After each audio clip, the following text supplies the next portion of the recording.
Hi everyone, welcome back to Shine Classes. First of all good evening to everyone. कैसे हैं friends? Hopefully आप बहुत अच्छे होंगे। सभी को जय श्री कृष्णा, राधे राधे, राम राम।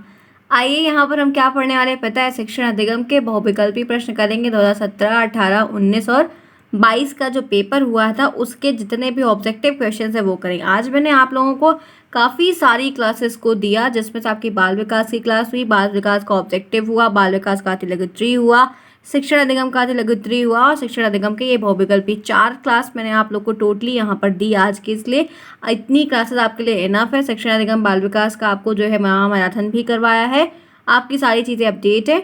अब आप सभी को ये क्लास देखनी है और देखने के बाद एकदम निश्चिंत होकर आप लोग को एकदम नॉर्मल और फाइनल तरीके से अपने एग्जाम को कल जाकर अच्छे तरीके से देना है। बिल्कुल भी घबराना नहीं है। चलिए आइए शुरुआत करते हैं आज की इस क्लास की। आप जुड़े शानी क्लास साथ। अब हम करेंगे फटाफट पेपर। ये 2017 का पेपर है, ठीक है। आइए फटाफट देखेंगे सारे पेपर्स को। ये है आपके सामने स्क्रीन में पहला प्रश्न है। पहला क्वेश्चन आपसे पूछ रहा है, कहा जा रहा है कि शिक्षण अधिगम हेतु दिया गया उद्दीपन मार्गदर्शन दिशा बोध और प्रोत्साहन है। यह कथन किसका है? कथन के प्रश्न आपको आते हैं। मैंने बाल विकास में कथन के प्रश्न आपको ऑलरेडी करवा रखे हैं। तो यहाँ पर क्या होगा? बर्टन ने कहा है, एंडरसन ने कहा है, रायबर्न ने कहा है, रेमंड ने कहा है। शिक्षण अधिगम हेतु दिया गया उद्दीपन मार्गदर्शन दिशाबोध और प्रोत्साहन है या प्रोत्साहन का काम करता है। तो यह जो कथन है इसका राइट आंसर है बर्टन। ए ऑप्शन जो है वो इसके लिए करेक्ट है, क्योंकि उसको बर्टन साहब ने कहा है। आगे बढ़ते इसी के साथ दूसरा प्रश्न देखते हैं। प्राचीन काल की जो शिक्षण विधियां हैं वो कौन सी हैं? पाठ्य पुस्तक केंद्रित है, बाल केंद्रित है, शिक्षक केंद्रित है, पाठ्यक्रम केंद्रित है। तो प्राचीन काल की जो शिक्षण विधियां उस समय हुआ करती थी, आप जानते हैं कि उस समय शिक्षक केंद्रित प्रणाली चलती थी, तो वहां पर वो शिक्षक केंद्रित था। बी ऑप्शन आपके दूसरे प्रश्न का करेक्ट ऑप्शन है। तीसरा देखिए, शिक्षण कराते समय ध्यान रखना चाहिए। शिक्षण जब आप करवा रहे हैं तो आपको क्या ध्यान रखना चाहिए? पाठ्य पुस्तकों का ध्यान रखो, समय विधि का, टाइम को देखो, बच्चों की रुचि और उनके लेवल, मानसिक लेवल, मेंटल लेवल का ध्यान रखिए, या परीक्षा का। तीसरे में राइट आंसर क्या होगा? तो जब हम शिक्षण करवा रहे हैं तो वहाँ पर सारे ऑप्शन में से सबसे महत्वपूर्ण जो चीज़ है हमको उसी का ध्यान रखना चाहिए, और वह है तीसरा ऑप्शन। बच्चों की जो रुचि है, बच्चों का जो इंटरेस्ट है, उनका जो एक मानसिक स्तर है, हमको उसको ध्यान में रखकर उस हिसाब से चलना है और उसी हिसाब से करवाना है। आगे बढ़िए इसी के साथ। 3 प्रश्न हो गए, तो क्या 3 नंबर आपको मिल गए? उम्मीद है कि आप सभी को 3 नंबर आसानी से मिल गए होंगे। चलिए इसी के आगे साथ बढ़ते हैं आगे और चौथा प्रश्न देखते हैं। शिक्षण को सुव्यवस्थित व प्रभावपूर्ण बनाने का माध्यम क्या है? आपको शिक्षण को सुव्यवस्थित करना है, प्रभावपूर्ण बनाना है, उसका एक मीडियम क्या है? शिक्षण विधियां हैं, अभ्यास का कार्य है, गतिविधियां हैं, प्रश्न है। क्या करेंगे? फोर्थ में क्या सही होगा? तो शिक्षण को सुव्यवस्थित और प्रभावपूर्ण बनाने का सबसे अच्छा जो माध्यम उपयुक्त तरीका है वो है शिक्षण विधि। तो आपके फोर्थ का ए ऑप्शन जो होगा वो करेक्ट होगा। इसी के साथ नेक्स्ट प्रश्न। शिक्षण विधियां आधारित होती है, किस पर आधारित होती है? बच्चों की संख्या पर, शोध पर, गतिविधियों पर, शिक्षण सूत्र पर। आंसर बताइए क्या होगा? फिफ्थ का राइट आंसर क्या होगा? शिक्षण विधियां आधारित होती हैं। किस पे आधारित होती हैं शिक्षण विधियां? हम सभी जानते हैं जो विधियां होती हैं वो शिक्षण सूत्रों पर आधारित होती है, और इन्हीं के आधार पर इनको बनाया जाता है, और इन्हीं के आधार पर फिर आगे कार्यवाही की जाती है, पढ़ाया जाता है, समझाया जाता है, शिक्षण बच्चों को दिया जाता है।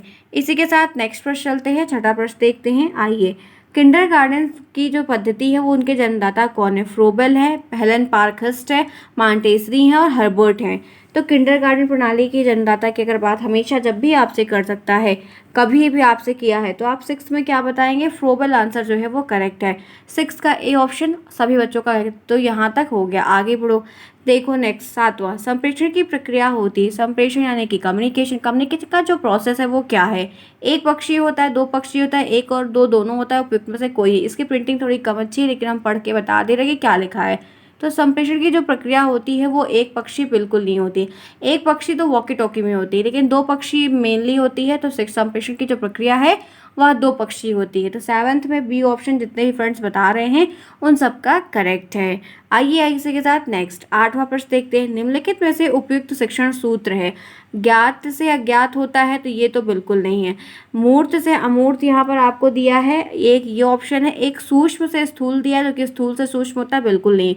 और एक पूर्ण से अंश, अंश से पूर्ण दिया, ये पूर्ण से अंश होता है। तो आपका राइट ऑप्शन जो है वो सिर्फ यही है, मूर्त से अमूर्त की ओर। ठीक है, बाकी शेष जितने भी 3 ऑप्शन और दिए गए हैं वो आपके गलत हैं। चलिए इसी के साथ आगे बढ़ते हैं, 9th प्रश्न देखते हैं। मैं बिल्कुल भी रुक के नहीं आपको फटाफट करवा रही, क्योंकि लास्ट टाइम है तो हम काम कम समय में ज़्यादा करेंगे। ठीक है, ध्यान रखिएगा। चलिए 9th प्रश्न देखिए। शिक्षण का सामान्य सिद्धांत नहीं, कोई इसमें से शिक्षण का सिद्धांत नहीं है। क्रियाशीलता का सिद्धांत नहीं है, रुचि का नहीं है, नियोजन का नहीं है और परिणाम का नहीं है। 9th में क्या होगा, कौन इसमें एक नहीं आंसर करिए। आप सभी लोग फटाफट आंसर करिए कि क्या होगा। जिन्होंने क्लास को भी नहीं लाइक किया वो भी लाइक कर दे। चलिए फटाफट, ईच एंड एवरीवन। बहुत सारे फ्रेंड्स नए आए होंगे तो प्लीज़ चैनल को सब्सक्राइब कर लीजिएगा और हमारे नए चैनल को भी सब्सक्राइब करिए। क्लासेस बाय शालिनी, ये लिंक आपको कमेंट बॉक्स में मिला। आप यूट्यूब पे सर्च भी कर सकते, वहाँ पर भी आपके लिए क्लासेस चलती हैं और डेली चलती हैं। ठीक है, तो 9th में यहाँ पर जो राइट आंसर है वो डी है, परिणाम का सिद्धांत नहीं। बाकी सभी शेष ऑप्शन आपके तीनों करेक्ट हैं। आगे बढ़िए, 10th देखिए। पूर्ण से अंश की ओर, पूर्ण से अंश की ओर शिक्षण सूत्र किस पर डिपेंडेंट है। शिक्षा शास्त्र पर ऑप्शन ए, गेस्टाल्ट मनोविज्ञान पर ऑप्शन बी, जीव विज्ञान पर और प्राणी विज्ञान पर। तो हम सभी जानते हैं कि 10वां प्रश्न जो आपसे पूछ रहा है कि पूर्ण आकृति से अंश की तरफ, बड़े रूप से छोटे छोटे टुकड़ों की तरफ, तो वो हमारा गेस्टाल्ट मनोविज्ञान पर आधारित होता है। समग्र इसको भी कहते हैं, संपूर्ण कहते हैं। तो 10th में आपका बी ऑप्शन जो है वो करेक्ट है। इसी के साथ नेक्स्ट प्रश्न आइए देखते हैं, 11th प्रश्न। छात्र की शिक्षा संविदा स्थूल वस्तुओं और तथ्यों से होनी चाहिए। तो ये शब्द परिभाषाओं या नियमों से नहीं। यह परिभाषा किसकी है, अरस्तू की, पेस्टोलॉजी की, महात्मा गांधी की, हर्बर्ट स्पेंसर की है।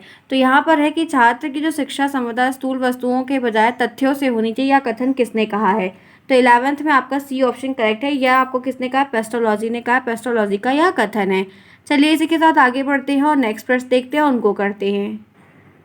चलिए फ्रेंड्स देखते हैं 12th वाला करके जरा बताइए क्या होगा। प्रयोग प्रदर्शन विधि सर्वाधिक उपयोगी किस में होती है। तो विज्ञान में होती, इतिहास में होती, भाषा में होती, नागरिक शास्त्र में। तो हम जानते हैं जिसमें हमको प्रयोग करना, एक्टिविटी करनी है, एक्सरसाइज करनी, काम करना है, प्रैक्टिकल करना है, तो साइंस में ही होता है। बाकी हम समय प्रैक्टिकल नहीं करते हैं।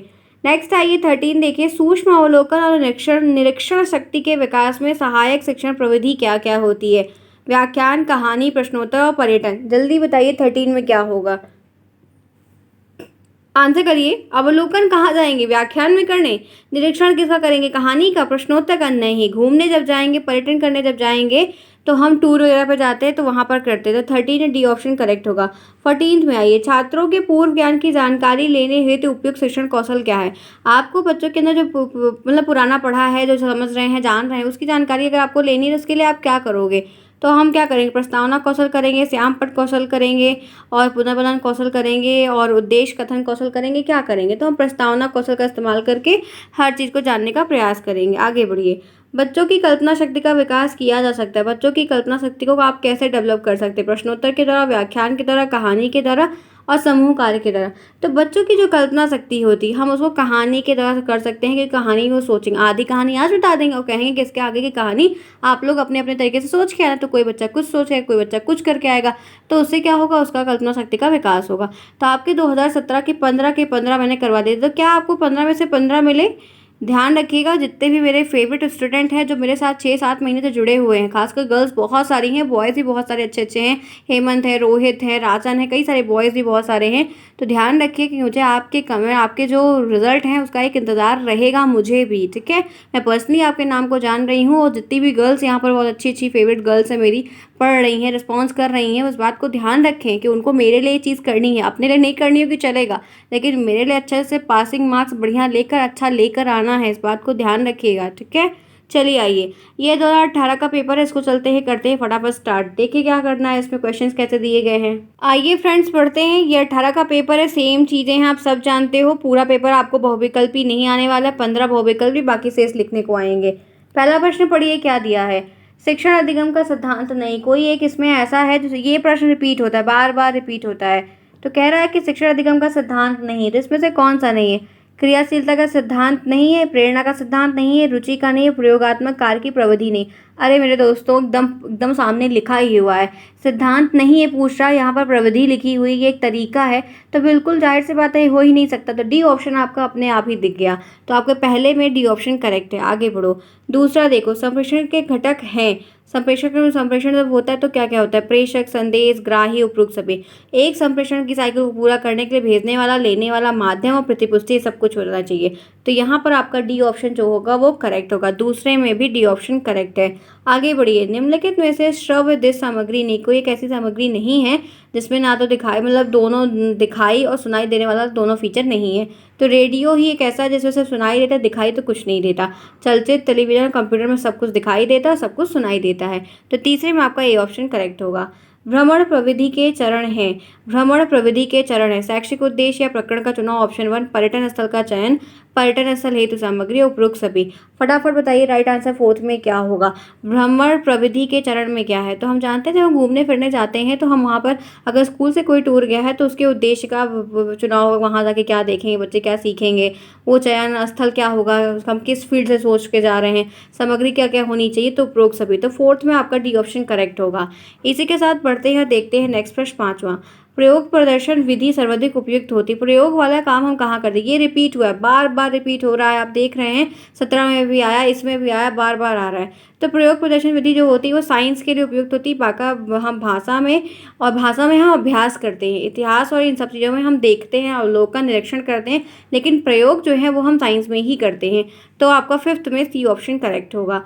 नेक्स्ट देखिए, छठा क्वेश्चन है, पाठ के प्रमुख तत्वों को बार बार दोहराना किस सिद्धांत के अंतर्गत आता है? प्रेरणा का सिद्धांत, नियोजन का, चयन का, आवृत्ति का। तो जब आप बार बार रिपीट कर रहे, बार बार रिवीजन कर रहे हैं, क्योंकि प्रैक्टिस मेक्स मैन परफेक्ट, जितना आप प्रयास करोगे उतना आप अच्छे होगे, चाहे वो कोई भी विषय हो। तो यहाँ पर बार बार दोहराने का जो काम है वो हम आवृत्ति के सिद्धांत में करते हैं। तो सिक्स में आपका डी ऑप्शन जो होगा वो करेक्ट होगा। चलिए इसी के साथ आगे बढ़ते हैं और देखते हैं नेक्स्ट प्रश्न। यहाँ पर 7वां प्रश्न क्या है? शिक्षण को आनंददायक, मनोरंजक और रुचिपूर्ण बनाने के लिए सबसे अच्छी विधि क्या है?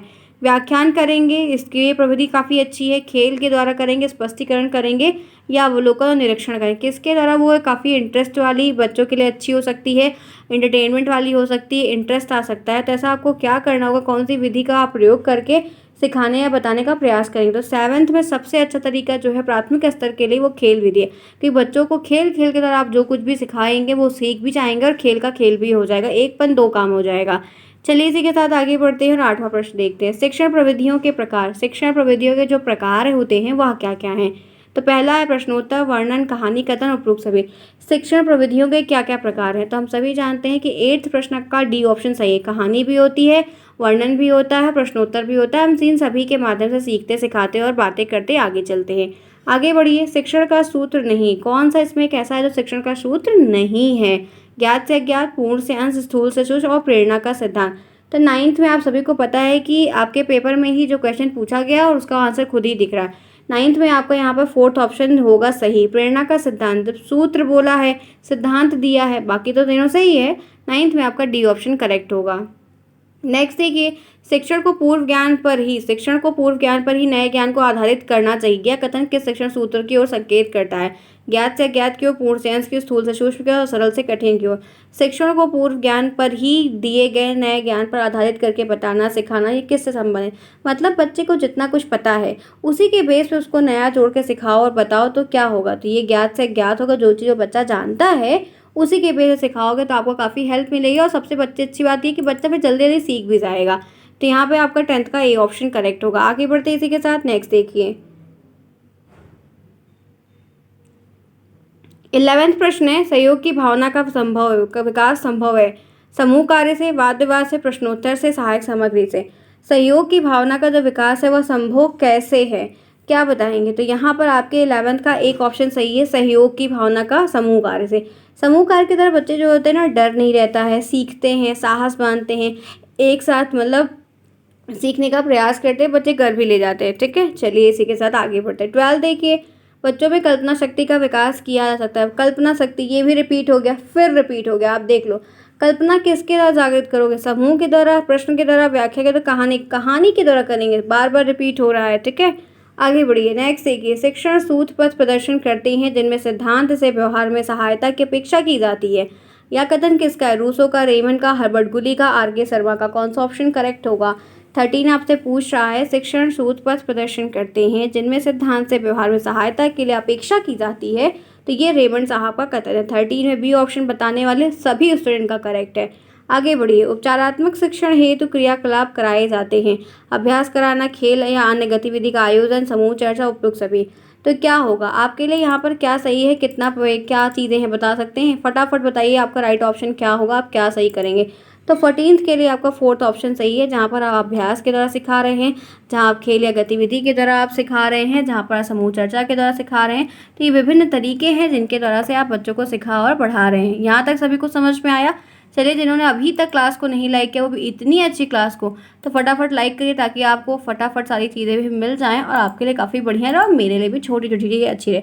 आपको एक बात ध्यान रखनी है कि कल आप लोगों को बच्चे बहुत सारे मिलेंगे, तो इस चैनल के बारे में आप सभी को ज़रूर से ज़रूर बोलना है सभी को, ताकि बच्चे आपके साथ आएँ, पढ़ें और अच्छा भी रहे। आइए 15 देखते हैं। प्रभावी संप्रेषण की प्रक्रिया होती है, एक पक्षी होती, दो पक्षी होती है, एक पक्षी दो पक्षी दोनों होती, उपयुक्त सभी। हम सभी जानते हैं कि अच्छे संप्रेषण की जो प्रक्रिया होती है वो दो पक्षी होती है, और ये भी क्वेश्चन आपका रिपीट हुआ है। तो 15 में से 15 मिला, 15 में से 15 मिला। हमने अभी तक 30 प्रश्न कर लिया, तो क्या 30 में से 30 पाया कोई बच्चा यहाँ पर जिसको 30 में से 30 मिल गया? से यस एवरीवन कि हाँ मैम मिल गया, 30 में से 30 कर लिए। चलिए इसी के साथ आगे बढ़ते हैं और देखते हैं नया। नेक्स्ट आइए 2019 का। 2019 के भी पेपर में सेम वही प्रश्न रहेंगे बहुत सारे। आइए देखते हैं। कह रहा है शिक्षण एक उद्देश्य निर्देशित क्रिया है, यह किसने कहा है? एलन गेज ने, रायबर्न ने, बीओ स्मिथ ने, सिकोर्ड ने।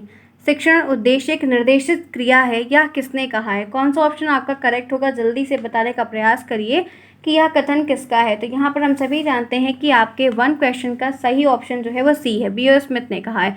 ठीक है, 1 में सी ऑप्शन बताने वाले सभी स्टूडेंट का करेक्ट है। आगे बढ़िए। आगमन विधि का प्रयोग किया जाता है। आगमन विधि का हम प्रयोग किसमें करते हैं?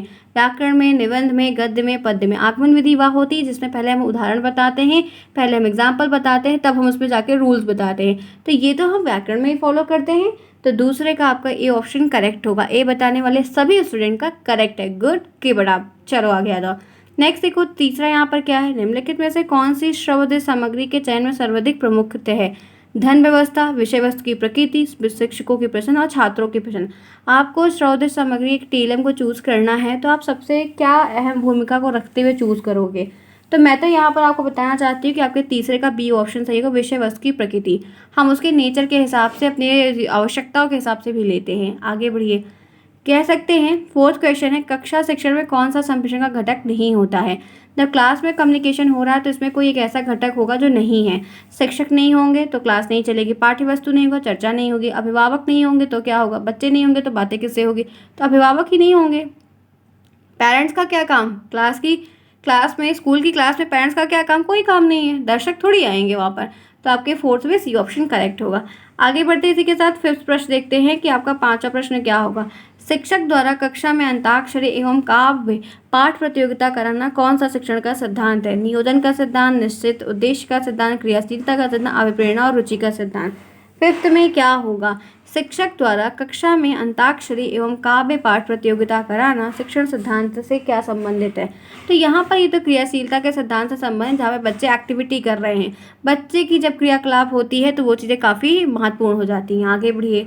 6वां प्रश्न है, उदाहरण एवं दृष्टांत के द्वारा कोई सामान्य नियम या सिद्धांत बनाना कौन सा शिक्षण सूत्र है? तर्क की ओर जाना, विषय से सामान्य की ओर, विश्लेषण संश्लेषण की ओर, संश्लेषण से विश्लेषण की ओर। 6th में क्या होगा? उदाहरण और दृष्टांतों के द्वारा कोई सामान्य नियम या सिद्धांत बनाना कौन सा शिक्षण सूत्र है?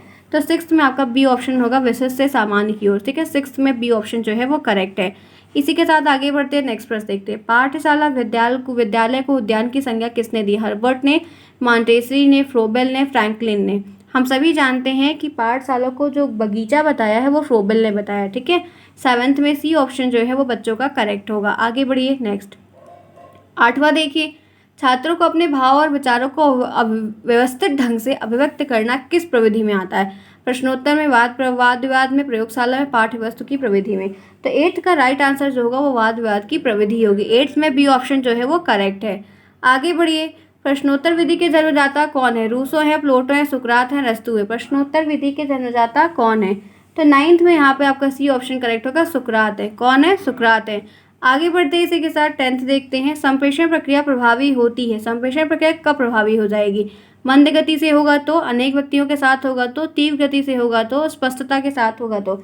संप्रेषण प्रक्रिया तभी प्रभावी होगी, तभी अच्छी कहलाएगी, सही कहलाएगी जब वो स्पष्टता के साथ हो। क्या बोला जा रहा है, किसको बोला जा रहा है, किस चर्चा पे, किस बात पे चर्चा हो रही है, वो क्लियर होना चाहिए। तो 10th में डी ऑप्शन सभी का करेक्ट है। आगे बढ़िए इसी के साथ 11वां प्रश्न, कक्षों की कमी होने पर शिक्षक क्या करता है? अगर हमारे क्लासरूम की कमी है और बच्चे ज़्यादा हो गए तो क्या किया जाएगा? बहुकक्षा शिक्षण होगा, बहुस्तरीय शिक्षण होगा, उपचारात्मक होगा, सहभागी होगा। तो जब कभी ऐसा कुछ भी होता है तो हम बहुकक्षा शिक्षण को अपनाते हैं, टीचर इसी को अपनाएगा। तो 11th में ए ऑप्शन जो है वो करेक्ट होगा। आगे बढ़िए 12th, कक्षा शिक्षण में प्रशंसात्मक शब्दों का प्रयोग किया जाता है, व्याख्यान कौशल में, नियम में, पुनर्बलन में, उद्दीपन परिवर्तन कौशल में।